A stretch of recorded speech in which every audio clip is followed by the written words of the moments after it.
Buenas noches. Bueno, vamos a darle continuidad a este enfoque de la materia problemática social contemporánea que necesariamente tiene que tener una parte de conocimiento de la historia contemporánea, ¿sí? Tal cual lo plantea el nombre de la materia, porque efectivamente esa historia contemporánea va a contener una serie de hechos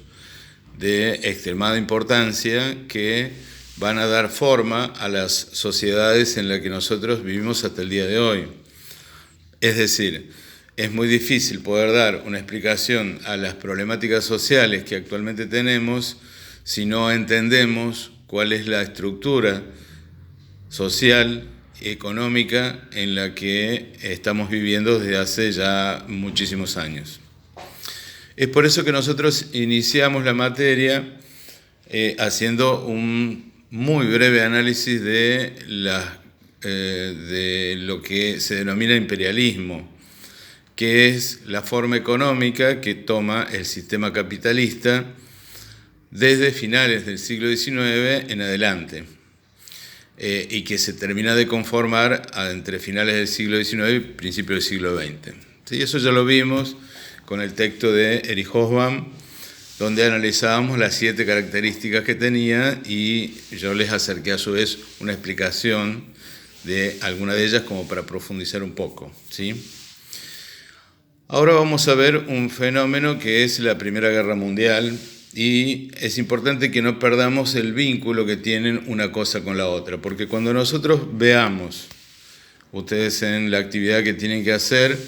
tienen que realizar un cuadro donde van a colocar los dos oponentes, digamos, de esa Primera Guerra Mundial, cuáles son las alianzas entre países. Y vamos a ver que aquellos países que se van a enfrentar en esa Primera Guerra Mundial y posteriormente en la Segunda, son justamente aquellos países que nosotros vimos que desde fines del siglo XIX forman parte de lo que denominamos el imperialismo, es decir, aquellos territorios donde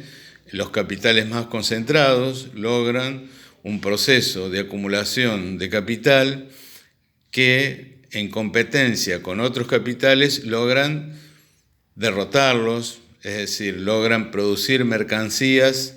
de igual calidad a menor precio y los desplazan del mercado.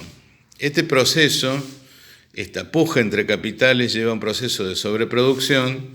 que finalmente va a empujar a que los estados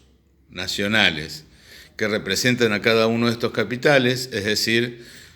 Inglaterra en representación de los capitales ingleses, Alemania en representación de los capitales alemanes, Estados Unidos en representación de los capitales estadounidenses, etcétera, etcétera, van a pasar de esa competencia que venía dándose en términos económicos a una competencia político-militar que va a desembocar en las guerras del siglo XX. Sin dudas, el vínculo es muy obvio, digamos, porque son justamente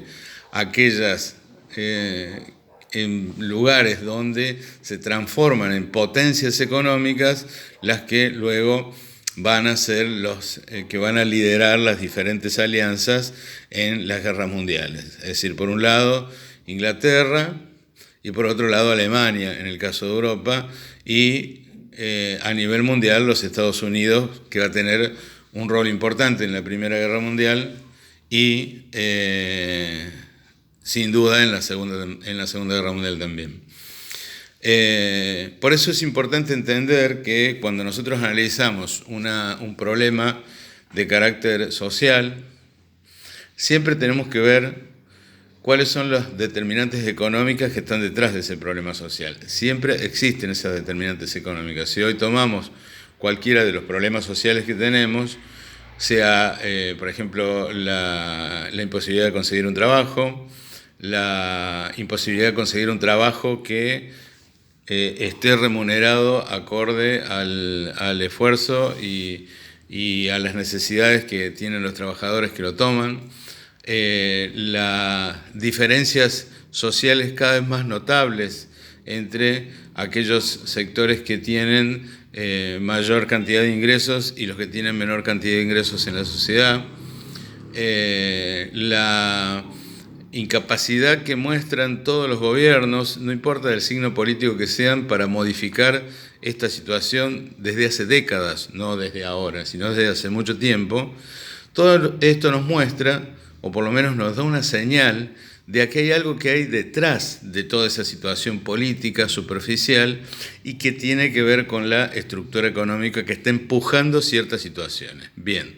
el texto que yo les pasé para que ustedes hicieran esta guía de la Primera Guerra Mundial va a tomar algunos de estos elementos y espero que sirva para entender ese fenómeno. Obviamente, la próxima vez que nos encontremos vamos a analizar las dudas que haya con respecto a este tema. Buenas noches.